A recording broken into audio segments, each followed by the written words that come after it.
जय हिंद दोस्तों, मैं गुरुदेव कुमार अपने कैरियर गुरु कोचिंग सेंटर के यूट्यूब चैनल पर आप सभी का स्वागत करता हूं। हमारी क्लास हिंदी की आज से स्टार्ट होगी और 45 से 50 घंटे में हिंदी हम आपकी कवर कर देंगे। हिंदी ये कारगर होगी। UP police, SI, constable, SSC GD, UP triple SC जो पैट आया पीईटी, इसके अलावा यूपी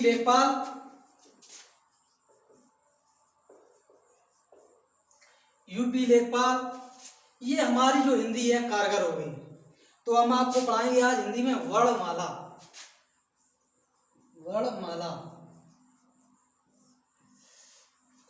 वर्णमाला से पहले हम कुछ बेसिक चीजें समझाते हैं।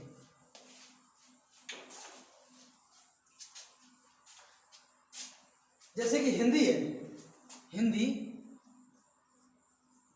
फारसी भाषा का शब्द है।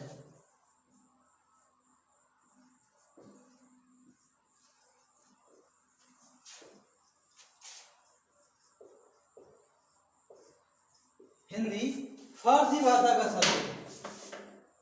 जो हिंदी की लिपि है देवनागरी लिपि है। हिंदी की जो लिपि है क्या है? लिपि। इसकी लिपि जो है देवनागरी का है, देवनागरी लिपि।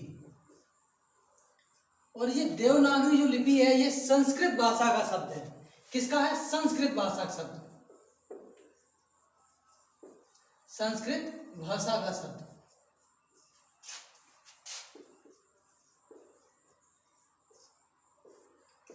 मेरी बात आप समझ चुके होंगे। हिंदी फारसी भाषा का शब्द है। हिंदी की जो लिपि है देवनागरी लिपि है। ये देवनागरी लिपि संस्कृत भाषा का शब्द है। किसका है? संस्कृत भाषा का शब्द। अब हमारी हिंदी की उत्पत्ति कैसे हुई है? सबसे पहले संस्कृत के बाद आई है पाली, पाली के बाद प्राकृत,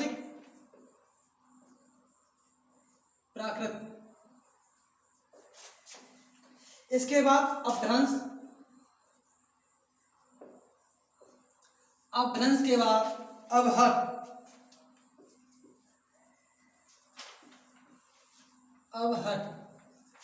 अबहट के बाद खड़ी बोली हिंदी या पुरानी हिंदी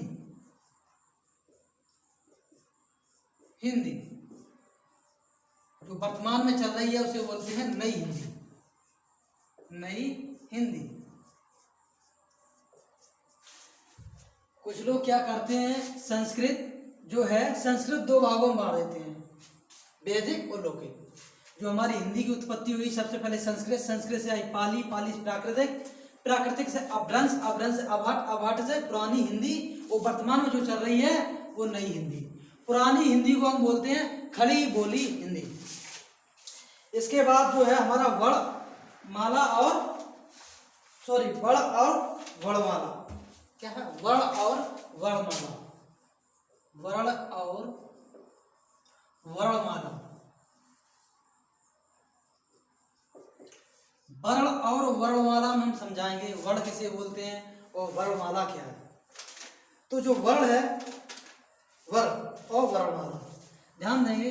यह है वर्ण और यह ध्वनि। क्या ध्वनि? वर्ण और ध्वनि। वर्ण जो है लिखित। क्या है? लिखित। वर्णमाला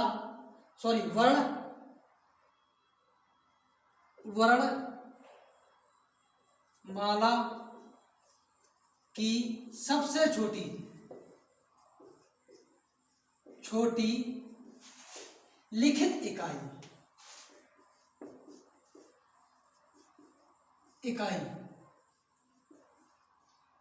क्या है? वर्ण। ठीक। वर्णमाला की सबसे छोटी मौखिक इकाई, वर्णमाला की सबसे छोटी लिखित वर्णमाला की सबसे मौखिक वर्णमाला की सबसे छोटी मौखिक इकाई।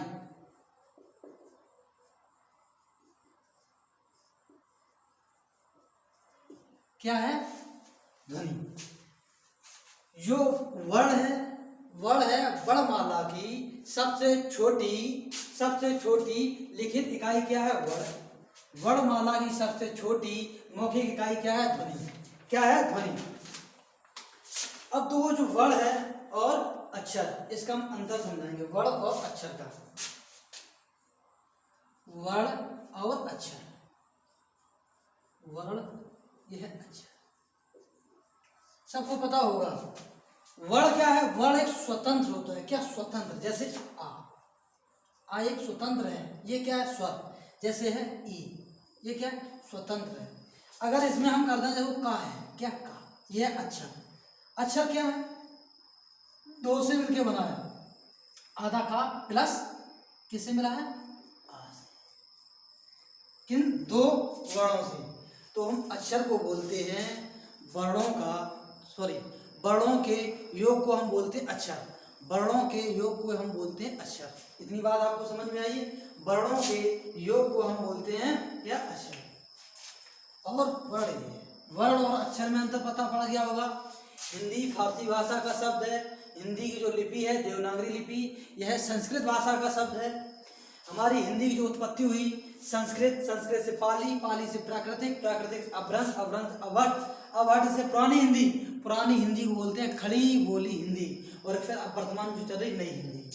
वर्णमाला और वर्ण जो है वर्णमाला की सबसे छोटी लिखित इकाई है।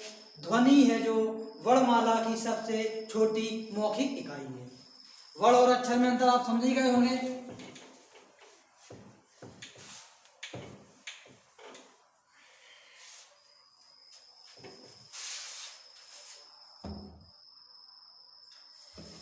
अब वर्णमाला के बारे में समझाते हैं। वर्णमाला किसे बोलते हैं?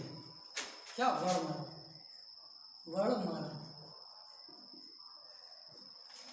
वर्णमाला वर्णों का व्यवस्थित समूह। वर्णमाला वर्णों का व्यवस्थित समूह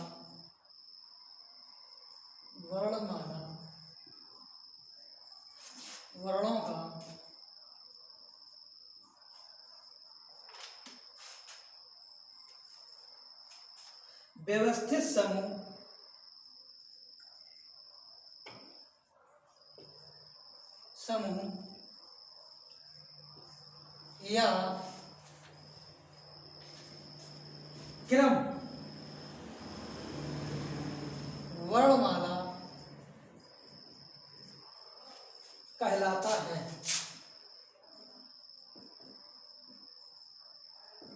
मेरी बात आप समझे?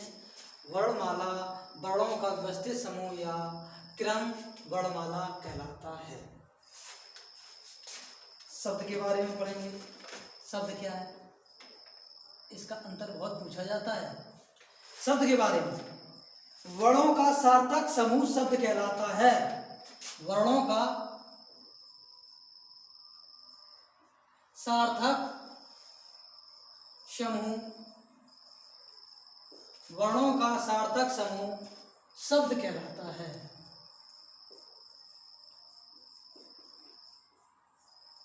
मेरी बात इतनी आप लोगों को समझ में आई होगी। जो शब्द है वर्णों का सार्थक समूह। क्या है? वर्णों का सार्थक समूह।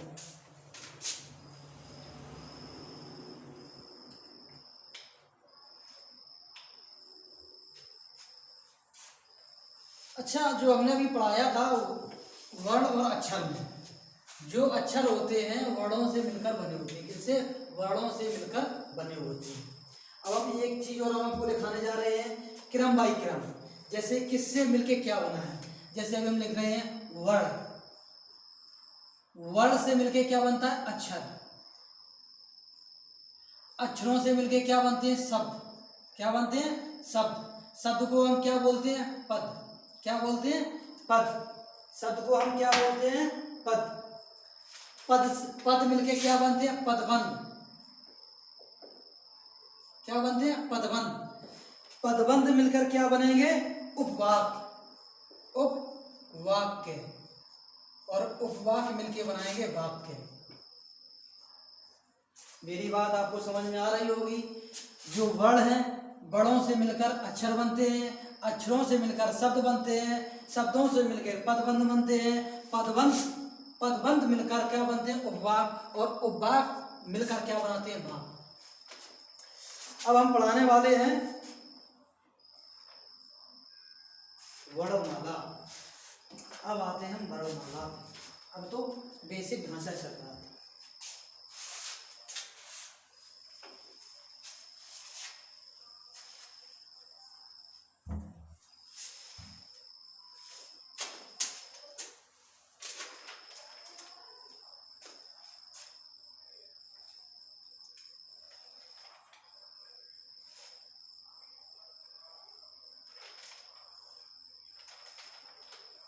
चलो,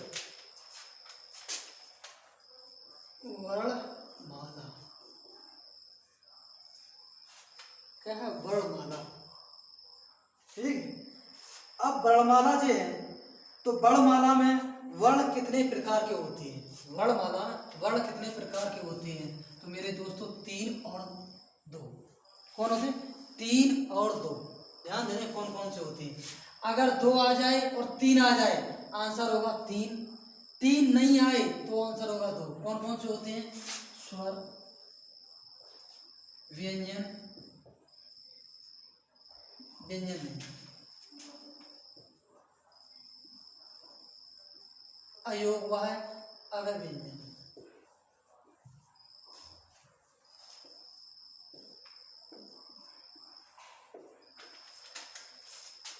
वर्णमाला में वर्ण कितने प्रकार के होते हैं? 2 और 3। कितने?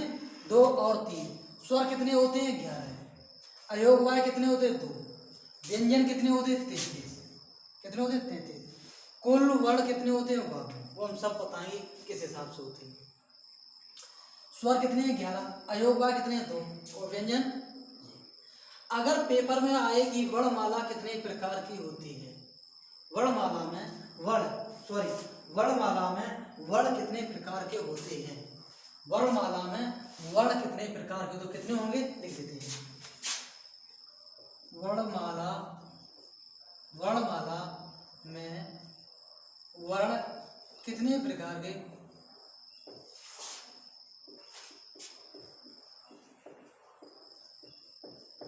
वर्णमाला में वर्ण कितने प्रकार के होते हैं दोस्तों? 2 और 3। यहाँ लिखते हैं कितने? 2 और 3। 2 और 3 में से अगर दोनों ऑप्शन आते हैं तो आंसर देते हैं हम बड़े वाले का। आंसर क्या होगा? 3। 3 नहीं है तो हम देंगे 2। किस लिए? स्वर और व्यंजन के बीच की कड़ी को हम बोलते हैं अयोगवाय। स्वर और व्यंजन के बीच की कड़ी को बोलते हैं अयोगवाय। क्या बोलते हैं? अयोगवाय। इतनी बात आप मेरी समझ गए होंगे। अब हम पढ़ते हैं स्वर के बारे में। किसके? स्वर के बारे में।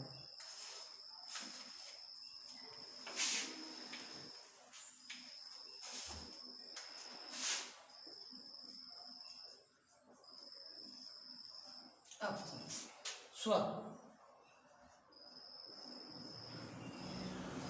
स्वर कौन कौन से होते हैं?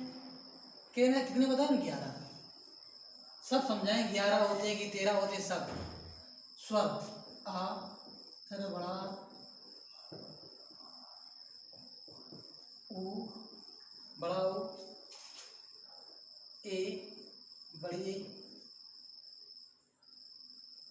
ओ, औ।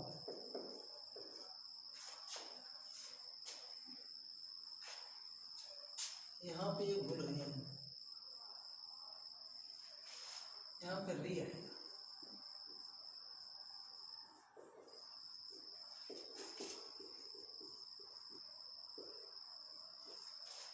ये हमारे स्वर होते हैं। क्या? स्वर। स्वर कितने हैं? 11 है।